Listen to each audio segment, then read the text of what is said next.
Hey everyone, this is Said Mohammad Iqbal. Welcome to my YouTube channel MSI Vlogs. আজকে প্রচণ্ড পরিমাণ কি অবস্থা ভাইয়া, ভালো আছেন? আজকে প্রচণ্ড পরিমাণ গরম পড়ছে, প্রচণ্ড পরিমাণ। একটু আগে জীবন ভাই আমাকে ফোন দিছিল, উনিও সেম কথাটা বললো যে ভাই গরমের দাহে টিকতে পারাটা মুশকিল হয়ে গেছে। উপরে ফ্যান থাকা সত্ত্বেও মানুষ টেবিল ফ্যান লাগাইতেছে, যার এসি আছে তার তো আছেই। এসির একটা মজার ব্যাপার হচ্ছে যত বেশি গরম পড়ে ভাইয়া কি অবস্থা? এসির একটা মজার ব্যাপার হচ্ছে যত বেশি গরম পড়বে বাইরে, এসি আবার ভেতরে তত অল্প পাওয়ারেই বেশি ঠান্ডা করবে। এই জন্য এসি আলাদা আসলে যারা একদম সবসময় এসিতে থাকে গরমের ব্যাপারটা বুঝবে না, কিন্তু যাদের এসি নাই তারা হচ্ছে গরমের ব্যাপারটা ফিল করতে পারে। খুবই বিরক্তিকর হয়। আর যদি এর মধ্যে ইলেকট্রিসিটি প্রবলেম হয় তাহলে তো ওইটা আরও বেশি ঝামেলা। যাই হোক, ইলেকট্রিসিটির সমস্যা সম্ভবত সারা দেশেই কিছুটা হইলেও কমছে এখন। কি অবস্থা নেকড়ে, সুন্দর কালার না কুকুরটার? যাক, মূলত হচ্ছে আমি একটু বের হয়েছি এখন সাওয়ারিতে যাওয়ার জন্য। সময় হচ্ছে 3:26। এর আগে রোদের যেই প্রকটতাটা ছিল বের হওয়ার সাহসটা করতে পারি নাই মূলত। এখন এই 3:26, প্রায় 3:30 বাজে এখন বের হয়েছি। আমার ইচ্ছা আছে 4টার মধ্যে জিমে ঢোকার অ্যান্ড 5টার মধ্যে ওয়ার্কআউট শেষ করার। একটা এমন অবস্থা হয়েছে আমাদের জিমে হচ্ছে সন্ধ্যার পরে গিয়ে এসি চালায়। কালকে আমি সন্ধ্যার পরে এক্সারসাইজ করছি, তারপরে আমি যখন এসি পাইছি তখন হচ্ছে একদম লাস্টের দিকে এসে আমার ওয়েট ট্রেনিং শেষ হওয়ার পর যখন কার্ডিও করতেছিলাম তখন গিয়ে এসিটা পাইছি। এগুলা ঝামেলা, আসলে অতটা ওয়ার্কআউট করাও যায় না এসি না থাকলে। অ্যান্ড অনেকের এরকম একটা চিন্তা ভাবনা আছে যে আসলে এসিতে এক্সারসাইজ করলে হয়তো বডি হবে না, এক্সারসাইজ হবে না, বা এরকম আসলে কোনো কিছুই না। আপনি যদি একটু গরমে এক্সারসাইজ করেন, আপনার যদি সোয়েটিং হয় তাহলে বডি থেকে কিছু জার্ম বের হয়ে যাবে, এটা যেমন সত্যি, ঠিক ওই রকম ঘামের সাথে আপনার এনার্জি লস হবে অ্যান্ড আপনি পাওয়ার লস করবেন। আপনি যদি এমনিতে 2 ঘন্টা এক্সারসাইজ করতে পারতেন, আপনি যদি হঠাৎ ঘেমে যান তাহলে হয়তো ওইটা 1 ঘন্টারও নিচে চলে আসবে। ঘাম হচ্ছে এমন একটা ভালো এবং খারাপ দুইটাই জিনিস। এজন্য মাঝে মধ্যে গরমে এক্সারসাইজ করা ঠিক আছে, কিন্তু রেগুলার যদি কেউ ওয়েট ট্রেনিং করে তাহলে গরমে করাটা তার জন্য টাফ, ইভেন কার্ডিওর জন্য। আর যদি ফ্যাট লসের কথা চিন্তা করেন, ফ্যাট কমানোর কথা চিন্তা করেন, তাহলে গরম বা ঠান্ডার উপরে আপনার ফ্যাট কমা বাড়ার তেমন কোনো বড় সম্পর্ক নাই। আপনি এসিতে এক্সারসাইজ করলে আপনার ফ্যাট কমবে, ঠান্ডা এক্সারসাইজ যদি আপনি ফ্যানে করেন তাও ফ্যাট কমবে। মূলত হচ্ছে ওই জিনিসটা ঘামের সাথে বের হয় না, ফ্যাটটা বের হয় হচ্ছে নিঃশ্বাসের সাথে। এ হলো ব্যাপার। নতুন বাজারে একই চক্কর লাগলো, আর আমি তো ডানে ঢুকে পুরা ভোদাই হয়ে গেলাম। ডান দিক দিয়ে বামে ঢুকে ভোদাই হয়ে গেলাম, ডান দিক দিয়ে বের হয়ে যাওয়া উচিত ছিল। আচ্ছা, মূলত হচ্ছে ফাঁকাই তো পাইতেছি না, বেরোইতেই পারতেছি না। মূলত আজকের ভিডিওটা আমি করার সময় স্টার্ট করার সময় যে ব্যাপারটা চিন্তা ভাবনা করছিলাম যে আসলে মেন রোডে বাইক বের করতে ইদানিং একটু ভয় লাগে। হচ্ছে আমার এখন যেই বাইকগুলো আছে কোনোটারই হচ্ছে ডিজিটাল নাম্বার প্লেট তোলা নাই। অ্যান্ড ওই যে এআই কেস যেটার ব্যাপার চলতেছে এখন, ওটার জন্য আসলে লাগে হচ্ছে বিআরটি এর যেই ডিজিটাল নাম্বার প্লেটটা, সেইটা। অ্যান্ড ওইটা ছাড়া চালাইতে গিয়ে জীবন ভাই ধরা পড়ছিল পুরান ঢাকা কোন জায়গায় যাওয়ার সময়, যেন পুলিশ ওনাকে ধরছে অ্যান্ড ধরে বলছে যে ওইটা না থাকলেও কিন্তু কেস হবে, ফিজিক্যাল কেস হবে, ওটা এআই না। আর হচ্ছে জীবন ভাইয়ের বাইকেও ঠিক এরকম আমার বাইকের মতো ফগ লাইট লাগানো ছিল সামনে, আর আমারটাও সেম। অ্যান্ড এইটার জন্য বলছে যে এই ফগ লাইটের জন্য কিন্তু কেস হবে। এখন আমার এটায় ফগ লাইট লাগানো, আমার এটায় ডিজিটাল নাম্বার প্লেট নাই, আমি হাফ প্যান্ট পরা। আমি জানি না হাফ প্যান্টের কেস হয় কি না, বাট হাফ প্যান্ট পরলে হচ্ছে চোখে পড়ে যে একটা লোক হাফ প্যান্ট পরে বাইক চালাইতেছে। অ্যান্ড আরেকটা ব্যাপার হচ্ছে আমি স্যান্ডেল পরা, স্যান্ডেলের কেস চাইলে করতে পারবে, ঝুঁকিপূর্ণ অবস্থায় বাইক রাইডিংয়ের কেস স্যান্ডেলের কারণে দিতে পারবে। স্যান্ডেল পরে নর্মালি বাইক চালানোর নিয়ম নেই, আপনি চালাতে পারবেন যদি পেছনে বেল্ট থাকে, স্যান্ডেলটা যদি খুলে না যায় এরকম বেল্ট থাকে পেছনে, তাহলে ওই স্যান্ডেল শু দিয়ে আপনি বাইক চালাতে পারবেন, গাড়ি চালাতে পারবেন। কিন্তু পেছনে যদি না থাকে, এরকম স্লিপার টাইপের থাকে, তাহলে এইটা কোনোভাবেই আইনে নাই। যাকে এইখানে আজকে চেকপোস্ট বা এই ধরনের কোনো কিছুই বসে নাই, যে কারণে বেঁচে গেছি। তবে ওয়াও ভাই, ফিলটাই অন্যরকম হয়ে যায় যদি আপনার সাথে এরকম একটা ফিলওয়ালা চিল বাইক থাকে, আর এই বাইক নিয়ে আপনি এরকম ফিল নিয়ে চিল করতে একটা টান দিতে পারেন। আর যদি এরকম স্পিড ব্রেকার না থাকে তাহলে আরও বেশি ভালো হয়। ভাই যত যাই বলেন, কেস বলেন, মামলা বলেন, ঝুঁকি বলেন, পুলিশের ভয় বলেন, বাইকটা নিয়ে মেন রোডে উঠে টান দিলে যে একটা প্রশান্তি, একটা মনের ভেতর থেকে যে একটা শান্তি অনুভব হয়, এইটা অন্যরকম শান্তি ভাই। যতই ইলেকট্রিক বাইক আসুক, যত যাই আসুক, যতই আইন করা হোক আর যাই হোক, লিগ্যালভাবে সব পেপারস ঠিক রেখে একটা বাইক নিয়ে রাস্তায় চালানোর মধ্যে যে এই প্রশান্তি, এটা আপনাকে অন্য কেউ দিতে পারবে না। গাড়ি বলেন, বাইক বলেন, প্লেন, হেলিকপ্টার, যাই বলেন, আমার কাছে মনে হয় যে আসলে বাইক ইজ বাইক। বাইকের তুলনা মনে হয় না অন্য কোনো কিছুর সাথে দেওয়া সম্ভব। এই দ্বিচক্র যান, এটার মধ্যে আসলে যতটুকু রিস্ক ঠিক অতটুকুই ফান। কেন যেন মনে হয় আসলে রিস্কের চেয়ে ফানটাই বেশি, কারণ বিপদ তো প্রত্যেক দিন হয় না, ফানটা কিন্তু প্রত্যেক দিন হয়। বাট একটা জিনিস মাথায় রাখবেন, বিপদ যেদিন হবে ওই দিন কিন্তু সব ফান টান দিয়ে নিয়ে যাবে। এই কারণে হচ্ছে বিপদ মানে রিস্ক অ্যান্ড ফান দুইটাই বাইকের মধ্যে ধরা হয়। যাই হোক, অনেকদিন সাওয়ারিতে যাই না। ঈদ উপলক্ষে আসলে যারা যে বাইক তুলছিল, আমি দেখছি আসলে এবার রোজার ঈদে বাইক কম বিক্রি হওয়াতে কোরবানির ঈদে বাইক বিক্রির উপরে নতুন এবং পুরানোতে ভালো একটা চাপ আছে, সবার বিজনেস ভালো হচ্ছে। অ্যান্ড সাওয়ারির বাইক কালেকশনের কী অবস্থা আমি জানি না, এতদিনে হয়তো অনেক বাইক বিক্রি হয়ে গেছে। তারপরে একটু চক্কর দিই, কারণ হচ্ছে সাওয়ারি হচ্ছে এমন একটা শপ যেখানে আমি দেখছি অন্যান্য শপে যেই বাইকগুলো না থাকে ওই ধরনের কিছু বাইকের কালেকশন সাওয়ারিতে থাকে। যেমন হোন্ডা বা স্কুটারের মধ্যে এমন এমন কিছু মডেল আমি সাওয়ারিতে দেখছি যেগুলা অফিসিয়ালি এবং আনঅফিসিয়ালি হয়তো অল্প কিছু ইউনিক পিস, অল্প কিছু পিস ঢুকছে, মানে খুব সিলেক্টিভ, খুব সিলেক্টেড, একদম মানে ভাই অনেক আনকমন জিনিস ওইখানে পাওয়া যায়। এই কারণে মাঝে মধ্যে আমি একটু সাওয়ারিতে ঢু মারি। যদিও আনকমন বাইক আমি খুব একটা ইদানিং চালাই না, কারণ আনকমন জিনিসের কিছু একটা নষ্ট হইলে পাওয়া টাফ। অ্যান্টিক, আনকমন এগুলা আসলে চালানোর মধ্যে একটা অন্যরকম পার্ট থাকলেও এগুলা মেনটেনেন্সের মধ্যে পার্টের চেয়ে বেশি প্যারা। ওই যে আসলে সব কিছু তো অল ইকুয়াল, আপনি যেটাতে প্যারা বেশি নেবেন ওটাতে ফান বেশি, আপনি যেটায় প্যারা কম নেবেন ওটা আবার মানে নর্মাল এভারেজ, ওইটার মধ্যে ইউনিক ব্যাপারটা থাকবে না, এটাই স্বাভাবিক। মা ফাইনালি হচ্ছে চলে আসছি আমরা। 3টা কত বাজে খেয়াল করতে পারলাম না, বন্ধ করে দিছি। একটা জিক্সার 250 আর একটা জিক্সার 150, দুইটার মাঝখানে আমরা। বাইরে তো বাইকটা খুব একটা নাই, বাইক কই বললাম না বেঁচে ফেলছে, 3:40 অলরেডি বাজে।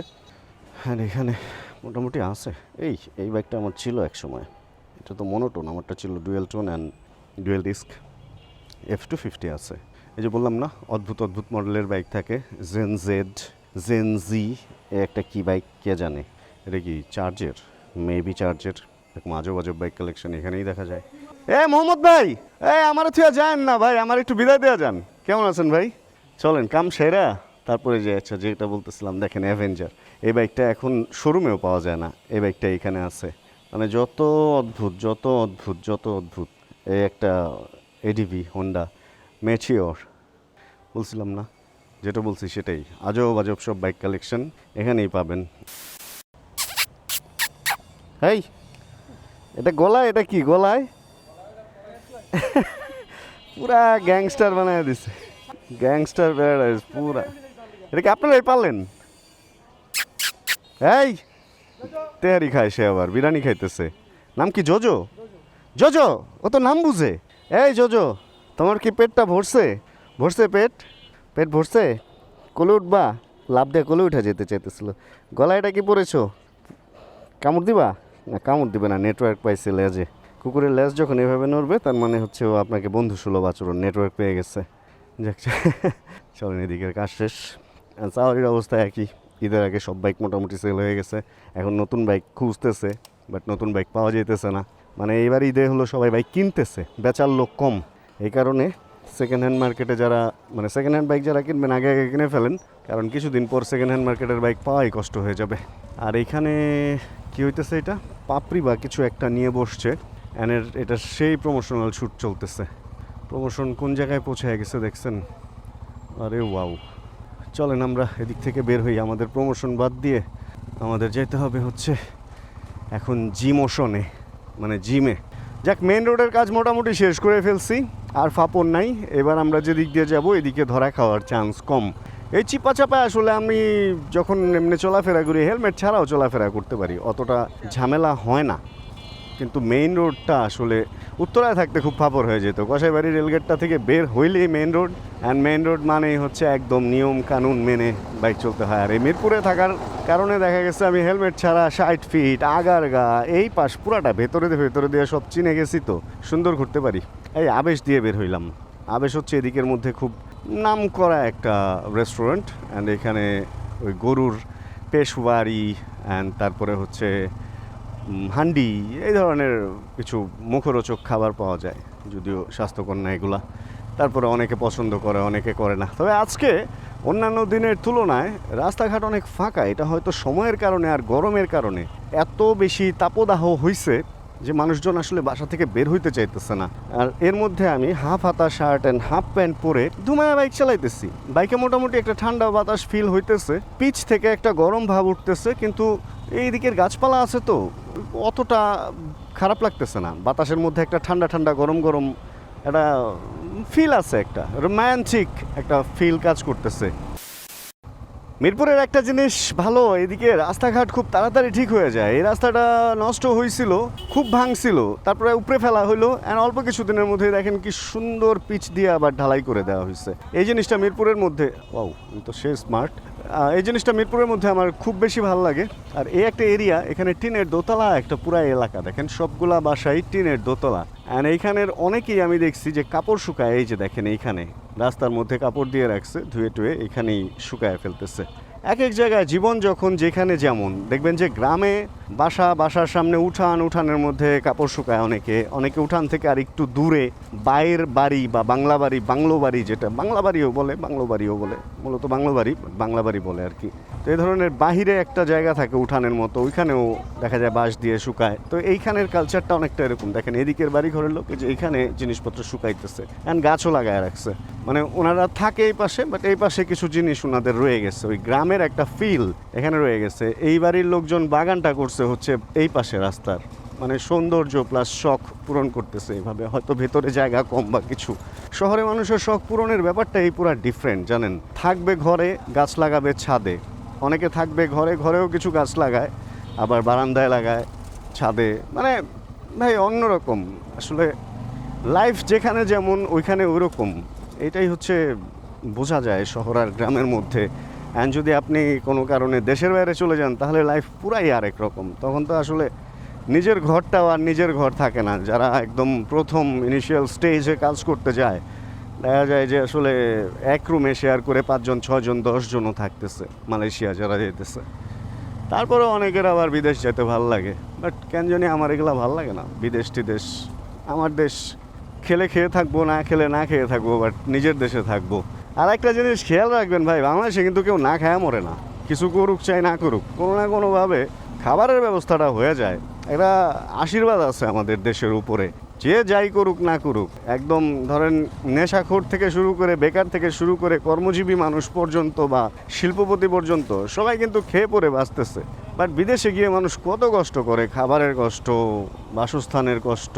বাট তারপরেও মানুষের কি শখ বিদেশ যাবে। আরে ভাই, যার দেশে সে উন্নত করলেই তো হয়, যার দেশে সে কাজ করলেই তো হয়। এই দেশে রেস্টুরেন্টে প্লেট বাটি মাজতে সমস্যা, রেস্টুরেন্টে ম্যানেজার হইতে সমস্যা, আর বিদেশ বাড়িতে যা কিচেনে প্লেট বাটি মাজতেছে, ওটা নিয়ে সমস্যা না। মানে বিদেশে সব করা যায়, বাট দেশে কিছুই করা যায় না। এই কারণে বিদেশ উন্নত হইতেই থাকে, আর আমাদের দেশ, সেটা পলিটিক্যালি বলেন আর নর্মালি বলেন, কই যাইতেছে দেখতেছি তো।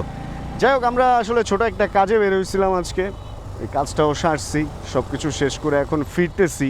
রাস্তা যেরকম ফাঁকা, ঠিক ওরকম কিছু জায়গায় আবার প্রচণ্ড পরিমাণ জ্যাম, যেটার একটা ঝলক আমরা এখানেও দেখতে পারবো।